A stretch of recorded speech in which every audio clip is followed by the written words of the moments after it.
कृती 3. तुझ्या आजूबाजूला दिसणाऱ्या अशा 3 वस्तूंची चित्रे इथे चिकटव ज्यामध्ये कोण होतो. म्हणजे इथे आपल्याला असे सांगितले आहे की आपल्या आजूबाजूला दिसणाऱ्या अशा 3 वस्तूची चित्रे चिकटवायची आहेत इथे ज्यामध्ये कोण तयार होतो. त्यासाठी आधी आपल्याला आपल्या आजूबाजूला दिसणाऱ्या तशी चित्रे शोधावी लागतील ज्यामध्ये कोण तयार होतो. तर मी इथे 3 चित्रे शोधलेली आहेत आणि कापलेली सुद्धा आहेत. ज्यामध्ये पहिले चित्र आहे पहा, कॅरम. तर कॅरममध्ये आपण पाहिले तर काटकोन तयार होतो. यानंतर ही आहे चटई. या चटईमध्ये आपण पाहिले तर विशाल कोन आणि लघु कोन तयार होतो. आणि यानंतर आहे कागदी होडी, जी आपण कागदाने बनवतो त्याचे चित्र आहे हे. यामध्ये लघु कोन तयार होतो पहा. यामुळे या तिन्ही वस्तू इथे आम्ही चिटकवणार आहे कारण की या तिन्ही गोष्टीमध्ये कोन तयार होतात. तुम्ही सुद्धा तुम्हाला ज्या वस्तू मिळतील त्या वस्तू इथे चिटकवा ज्यामध्ये कोन तयार होतो त्या. तर चला आता आपण या गोष्टींची चित्रे, या वस्तूंची चित्रे इथे चिकटूयात. इथे या वस्तूंची चित्रे चिकटवण्यासाठी तुम्ही कोणत्याही प्रकारचे साधन वापरू शकता. मी इथे फेविकॉल वापरत आहे. यानंतर चला दुसरे चित्र चिकटूयात. हे चटईचे चित्र आहे. चटई खरं काटकोनाची असते पण त्या चित्रामध्ये इथे दिसत आहे लघुकोन आणि विशाल कोन तयार होत आहे म्हणून मी इथे हे चिटकवलेले आहे. यानंतरचे चित्र आपण चिटकूयात आता. तर हे चित्र आहे कागदी होडीचे.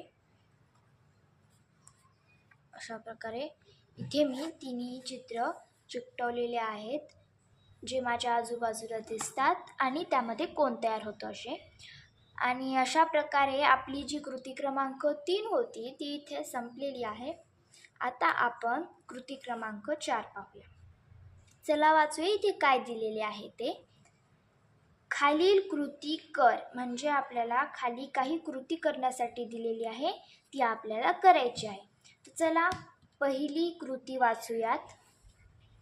खाली दिलेल्या कोणांमधील लघु कोणाभोवती गोल अशी खूण कर.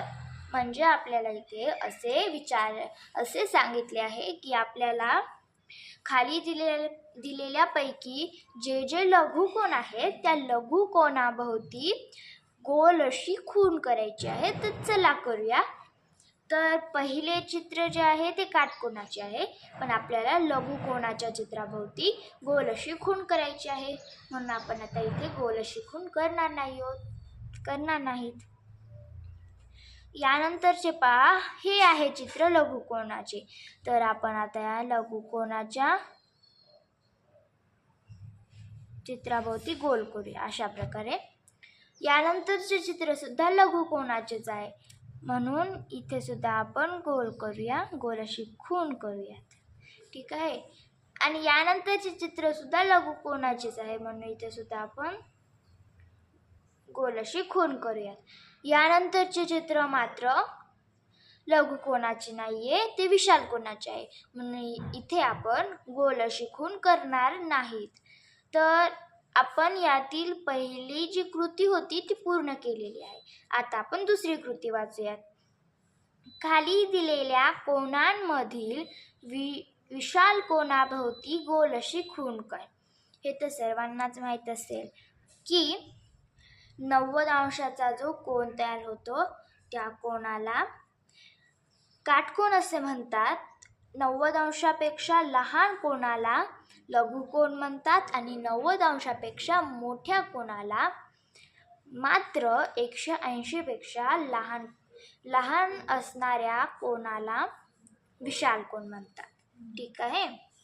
म्हणजे आता आपल्याला इथे काटकोनापेक्षा मोठा आणि 180च्या कोनापेक्षा लहान कोनाभोवती गोल करायचे आहे. तर पहा कोणते इथे तसे कोण आहेत, म्हणजेच याला विशाल कोण म्हणतात.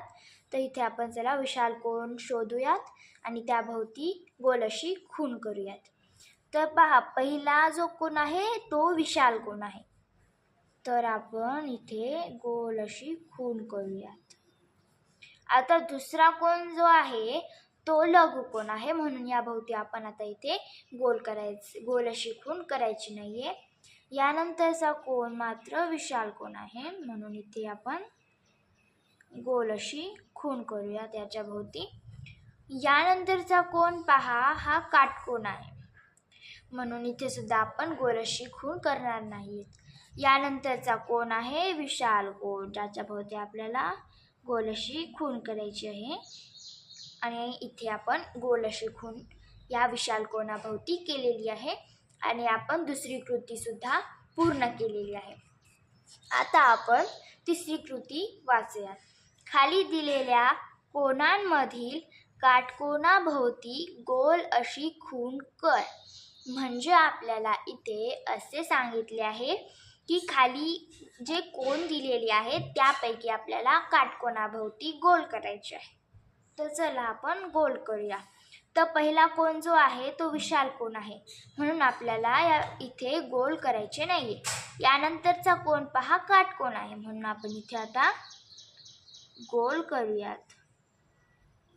यानंतरचा कोण सुद्धा काटकोन आहे, म्हणजेच 90 अंशाचा कोण आहे, म्हणून इथे सुद्धा आपण गोल करूयात.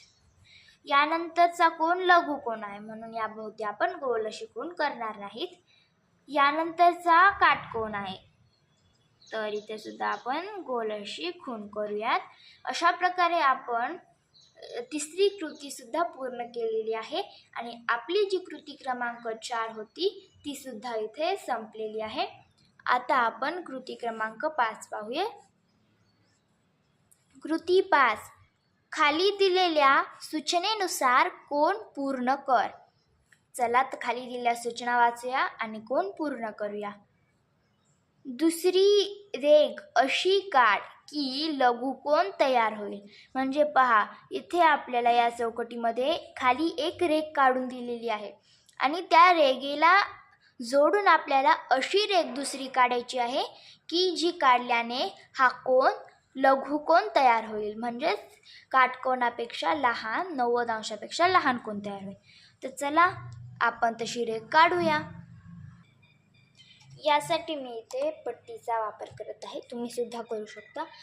तर चला आता आपण इथे तशी रेघ काढूया जेणे हा कोन 90 अंशापेक्षा लहान म्हणजेच लघुकोन तयार होईल. तुम्ही तुमच्या मनानुसार इथे तशी रेघ काढू शकता, पण ही रेघ काढताना एक लक्षात ठेवायचे आहे की ही काढल्यानंतर लघुकोनच तयार होईल, 90 अंशापेक्षा छोटा कोन. तर चला आता आपण दुसऱ्या चौकटीत काय काढायचे आहे ते पाहूया. काटकोन इथे अशी काढली आहे, अशीच काढा. तर चला यानंतर आपण पाहूया. काटकोन करणारी दुसरी रेघ काढ. म्हणजे आपल्याला इथे सुद्धा एक रेघ काढून दिलेली आहे, त्याला जोडून आपल्याला अशी रेघ काढायची आहे की ज्याने काटकोन तयार होईल. तर काटकोन म्हणजे 90 अंशाचा कोन तयार होईल. तर आपण इथे सरळ रेष काढायची आहे, एकदम सरळ, थोडीसुद्धा वाकडी झालेली नाही पाहिजे. जर थोडीसुद्धा डाव्या साईडला गेली तर मग तो विशाल कोन तयार होईल आणि जर उजव्या साईडला गेली म्हणजेच उजव्या बाजूला गेली तर मग तो लघुकोन तयार होईल. म्हणून आपण सरळ रेष इथे काढत आहोत. तुम्ही सुद्धा सरळच रेष काढा. अशा प्रकारे इथे आपला हा काटकोन तयार झालेला आहे. आता तिसऱ्या चौकटीत काय दिले आहे ते पाहूया. विशाल कोन होण्यासाठी दुसरी रेघ काढ. म्हणजे आपल्याला इथे विशाल कोन तयार करायचा आहे आणि पहिल्यासारखेच आपल्याला इथे एक रेघ काढून दिलेली आहे, त्याला जोडून आपल्याला दुसरी रेघ अशी काढायची आहे की ज्याने विशाल कोन तयार होईल. तर चला काढूया. इथे रेघ छोटी सुद्धा काढू शकतो आपण. कारण की मोठी काढायला इथे जागा नाही आहे. पण तरी हो, हा जो आहे तो विशाल कोनच तयार होतो. पहा, अशा प्रकारे इथे विशाल कोन तयार झालेला आहे. विशाल कोन तयार झालेला आहे. तर चला, अशा प्रकारे आपण कृती क्रमांक 5 इथे सोडवलेली आहे. आता आपण कृती क्रमांक 6 पाहूया.